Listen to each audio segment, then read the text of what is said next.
Welcome to the Irish Pagan School podcast. Your hosts are authors and co founders of the Irish Pagan School here in County Waterford, Ireland, Laura O'Brien and John O'Sullivan. Fáilte. Have I, or would I ever want to see a fairy? Well, tag the Bogus Fulcha. Hi, hello, and welcome. John O'Sullivan, Irish Pagan School. And it's the natural progression, really. It's the question that I really should try and answer when I'm going through studying so much of Ireland's fairy folklore at the moment from our national archives, the National Folklore Collection. Yeah, invariably people want to know my personal experiences as well and try and gain that insight, and I'm happy to share. So, neat answer, not hard to say. To my knowledge, I have never seen, and would I want to? Fuck no. And here's why.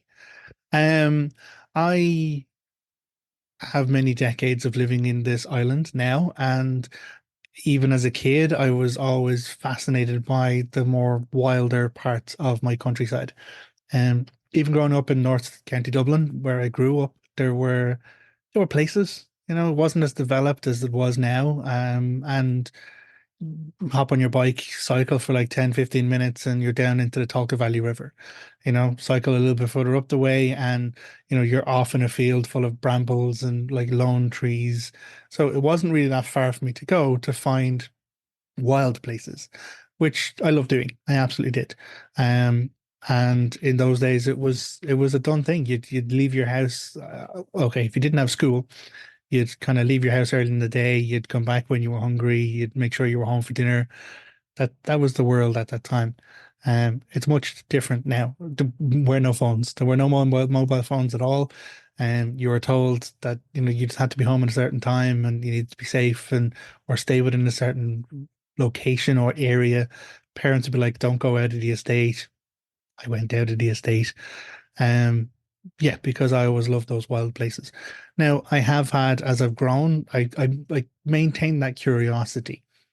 Um, I would be the kind of person who'd go for a spin in the car, grab some mates, go for a drive, and end up climbing a hill to some kind of ruin in and around Ireland, or go out to a graveyard and kind of sit around and read some gravestones in the dark, and try and experience the world outside our world. I've always been curious about that, but I've also always been skeptical about it. And the curiosity led me to want to know, led me to want to read and to explore it. But the sense of preservation led me to completely deny existence of everything and rely on ignorance to a certain degree. But at a certain point, when you know more, you can't really fall back on ignorance. You can't claim, oh, well, I didn't know, when you've read the stories about the other kind, when you've read the stories about, people being taken by the Sidhe, or like, hearing the fairy hunt, or being chased by the death coach. You can't really claim that you can't claim ignorance really as a defense.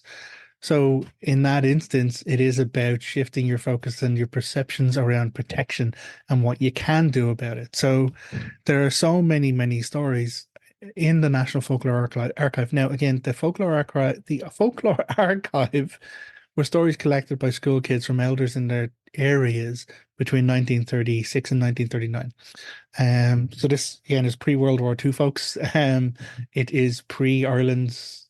Well, actually, it's just after the establishment of the Republic, as far as I know, going by the maths. We've had the War of Independence. Yeah, it was one of the first kind of acts that was done between the folklore collection, the Department of Education, and the National Teachers Union, which is amazing that in that time frame, just before the kickoff of World War II, there was this program going around to capture all of this information from the elders of our countryside, which is brilliant. Um, but that's kind of where my exploration is at the moment for a class I'm going to be teaching soon, or have taught if you're seeing this in the past or in the future. um, yeah, I would not want to interact with them. Even in Dublin, as I said, there's places at the Phoenix Park. So in Dublin City, which is the main capital of the island, of course, We have one of the biggest parks, one of the biggest inner city parks in Europe. I think it was the biggest inner city park up until a couple of years ago when a park was opened in Germany. And that's now the biggest inner city park in Europe. Uh, but there are very wild places even in that inner city park. And I would roam around there too, like, trying to explore. And we talk about urbanization of wildlife. To my experience, there has also been urbanization of the other crowd or the she in our existence. But for as much as I have journeyed with people there, brought like groups around those places, I'm always the individual who makes sure that we arrive and that we all get home safe. I know people who are very, very sensitive to energies and very sensitive to the other crowd. And invariably I would be, yeah, you don't go to those places of the park unless you're bringing me with you to make sure that you come back. Conversations I have had in the past. And I have never seen, but that's because I choose not to see. When we talk about our senses or our perceptions, I am also sensitive to certain things, and I know I've heard like what I believe to be a fairy hunt and felt the chill of the cold around it. I have heard a death coach and fucking fled from it.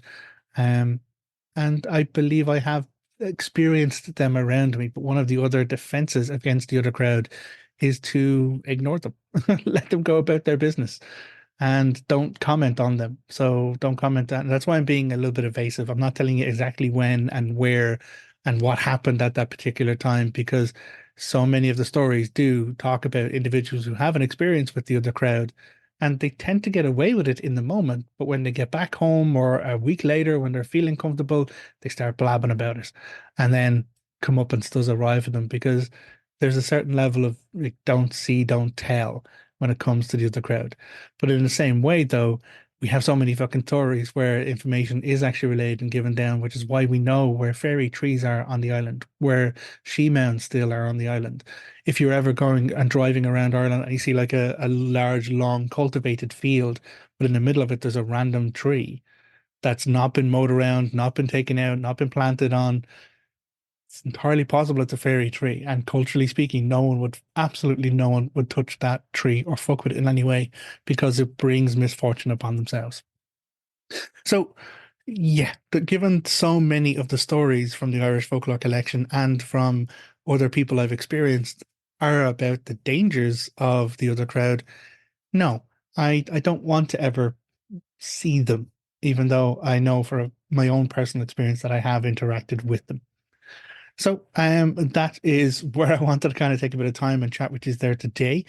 We do have a lot more content available, as I said, over at the Irish Pagan School. If you want to know more about free teachings, go to irishpagan.school/free.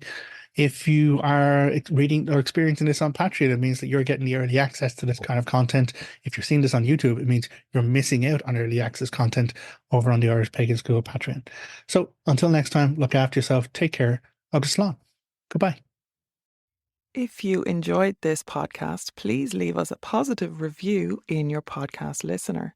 Then head over to irishpaganschool.com and enroll in one of our free or paid courses. Slán go fóill, and we will see you next time.